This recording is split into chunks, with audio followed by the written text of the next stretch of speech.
వినిపిస్తున్న ప్రశ్న. సో గెస్ట్లను అడిగి అసలు ఏం జరిగింది ఈ రోజు అనేది డిస్కస్ చేసే ప్రయత్నం చేద్దాం. ముందుగా కాంబోజీ గారు గుడ్ ఈవినింగ్ అండి. Good evening. అసలు తెలంగాణ ప్రజానికానికి ఈ రోజు ఎవరిపై బంద్ చేశారు, ఏంటి బంద్, అసలు ఏం సాధించారు ఈ బంద్ ద్వారా అనేది అడుగుతున్న ప్రశ్న, ఏం చెప్తారు? గుడ్ ఈవినింగ్ ఐఎన్ఎస్ వ్యూవర్స్కు, తోటి ప్యానల్ మెంబర్స్కు. యాక్చువల్లీ పాలకులు రాజకీయ భ్రమలో పడ్డప్పుడు, రాజకీయ భవిష్యత్తు ఖరాబ్ అవుతున్నప్పుడు ఈ ప్రజలను కులాల వైపు మతాల వైపు మళ్లించే ప్లాన్ జరుగుతుంది భారతదేశంలో. ఇవాళ కులాల వైపు కాంగ్రెస్ మళ్లిస్తుంది, మతాల వైపు బీజేపీ మళ్లిస్తుంది.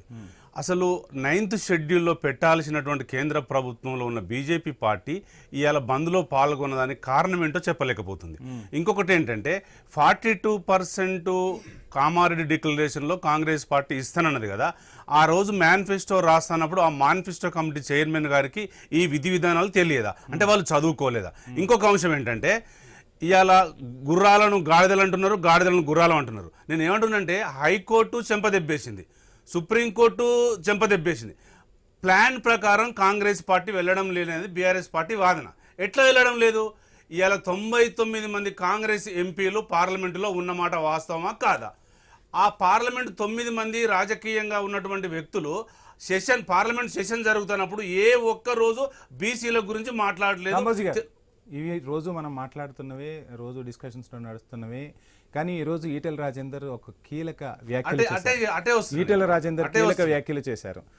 సర్వే చేశారు, సర్వే బాగానే జరిగింది. కానీ ఆ రోజు కేసీఆర్ ప్రభుత్వంలో నిజాయితీ అనేది కొరవడటం వల్లే అది వెనకబడిపోయిందంటూ ఈటెల కమెంట్ చేసిన పరిస్థితి. ఏం చెప్తారు ఈటెల కమెంట్? నేను ఏమంటానంటే ఈటెల రాజేందర్ గారు చేసిన దానికి అటువైపే వస్తుంటే మీరు ఆపారు. నేను ఏమంటానంటే రాజకీయంగా పార్టీలు మారిన తర్వాత చట్టాలు తర్వాత ఇక్కడ ఇవి మారవు. నేను ఏమంటానంటే 2019లో జరిగినటువంటి పరిణామాల 2018 పంచాయతీరాజ్ చట్టం తీసుకొచ్చిన తర్వాత 29 జీవో తీసుకొచ్చింది గవర్నమెంట్ కేసీఆర్ గారు. దాన్ని క్యాన్సిల్ చేసింది కాంగ్రెస్ పార్టీ. రిజర్వేషన్ రావద్దన్నది కాంగ్రెస్ పార్టీ. ఇలా ఈటెల రాజేందర్ గారు క్లారిటీ ఇవ్వాల్సింది ఏంటంటే కేంద్రంలో మీ ప్రభుత్వం ఉన్నది, 9th షెడ్యూల్లో చేర్చడానికి ఉంటుంది, చేర్పించాల్సింది మీరు. కానీ ఈటెల రాజేందర్ గారు మాట్లాడిందంటే మీ బీఆర్ఎస్ పార్టీ వ్యతిరేకిస్తున్నాం. ఎందుకంటే మీరు క్లారిటీ ఇవ్వండి. మీరు ఇవాళ నేను ఆర్ కృష్ణ గారినైనా ఈటెల రాజేందర్ గారినైనా మేము విన్నపించేది ఏంటంటే ఓకే ఉద్యమాలు చేద్దాం, గజర్ల తరహాలో చేద్దాం, తెలంగాణ తరహాలో చేద్దాం. కానీ చివరిగా తెలంగాణ బీసీలు 2 కోట్ల మందికి కాంగ్రెస్ పార్టీ ఇచ్చిన హామీలో నెరవేరాలంటే ఏం చేయాలి?